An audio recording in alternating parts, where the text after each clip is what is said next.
l'initiative de rassembler des professionnels autour de travaux d'études récents présentés par leurs auteurs sont celles d'un conservateur-restaurateur. Nous ne pouvons que nous féliciter d'un tel projet qui positionne les professionnels à la fois en organisateurs de journées d'études et de recherche, en acteurs de ces mêmes journées, et ça leur permet de leur offrir une tribune. Et nous savons combien ces occasions sont rares dans notre profession, et en même temps en promoteurs de la diffusion et de notre savoir professionnel. Donc j'aime inciter les proverbes et dictons populaires qui disent on n'est jamais si bien servi par soi-même. Et donc là, aujourd'hui, ça le prouve. Donc je commencerai cette journée en remerciant Christian Morin pour son idée, c'est son idée donc, et la ténacité qu'il a eue pour la mettre en œuvre. Comme Christian est installé à Bergerac, il s'inscrit tout autant dans les réflexions menées sur la profession en Midi-Pyrénées qu'en Aquitaine. Et c'est pourquoi il a su associer les professionnels de ces deux régions pour porter ce projet. Nous devons tout autant remercier le CRA, le collectif des conservateurs-restaurateurs d'Aquitaine, et la CRLP, l'association des conservateurs-restaurateurs de Midi-Pyrénées, pour l'énorme travail fourni, tant d'un point de vue intellectuel, puisqu'il a fallu lire tous les mémoires, les articles, réaliser une sélection pertinente des sujets, que matériel, nous savons maintenant, la recherche de partenaires financiers, l'organisation, la communication, l'intendance, tout ça c'est quand même un lourd travail.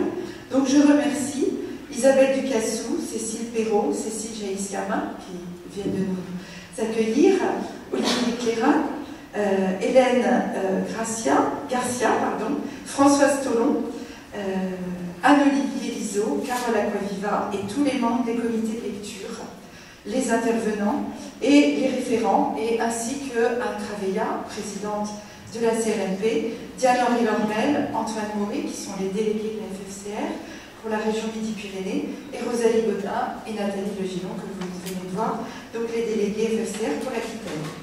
Et je voudrais en effet souligner la participation effective de la FFCR régionalement, on vient de le voir, grâce à eux aussi, et nationalement parce que Camille Blin, notre collaboratrice, s'investit tout particulièrement pour rédiger et communiquer tous les documents qui sont utiles au montage de ces opérations, pour aider à monter les dossiers de subvention qui sont quand même très lourds à monter. Donc c'est un travail de fond qu'elle effectue pour que tout soit à disposition de tous rapidement, et ça c'est un travail énorme, donc je voulais le remercier vivement.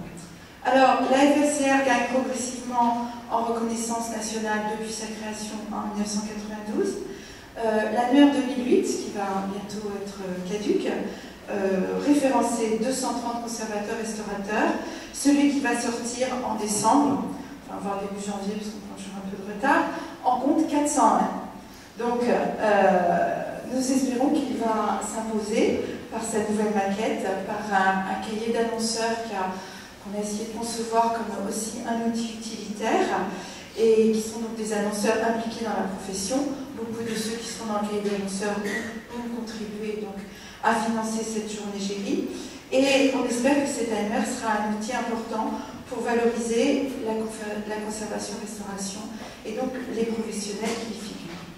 Donc la FFCR a été heureuse de s'associer au projet GERI.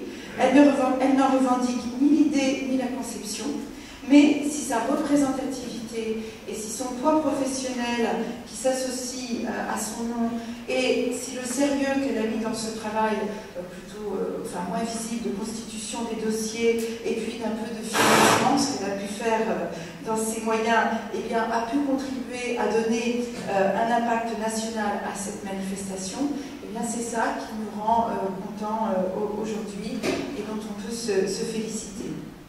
Donc, c'est cela, je voulais dire, dont je suis fière, au nom du conseil d'administration, justement, des délégués régionaux et de tous les membres actifs. Alors, tout le monde, ah oui, je veux dire ça, tout le monde n'est pas membre de la FFCR dans cette salle. Voilà. En tant que présidente, je ne peux que le déplorer. Je regarde tout le monde. Mais, et aussi à la tribune.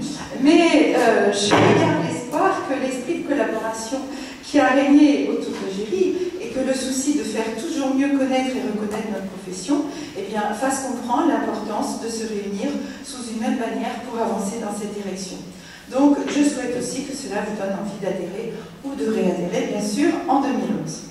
Donc, je voulais souligner que nos formations sont parfois différentes, nos spécialités sont différentes, nos statuts sous lesquels nous sommes installés sont différents, nos régions sont différentes, et la FFCR sait respecter ces différences, car ce qui nous rassemble avant tout, c'est notre déontologie et l'exigence que nous devons conserver dans ce domaine. Et justement, GERI en est aujourd'hui la preuve.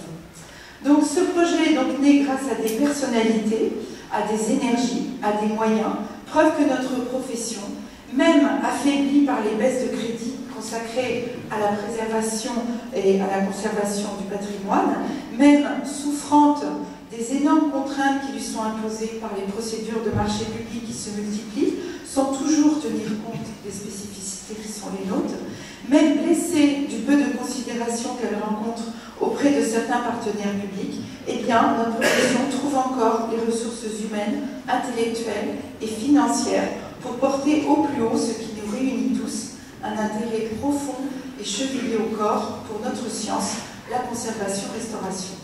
Donc, pour paraphraser certaines publicités, ma conclusion est, puisque nous le valons bien. Donc, je remercie tous les participants et je nous souhaite à tous une excellente journée.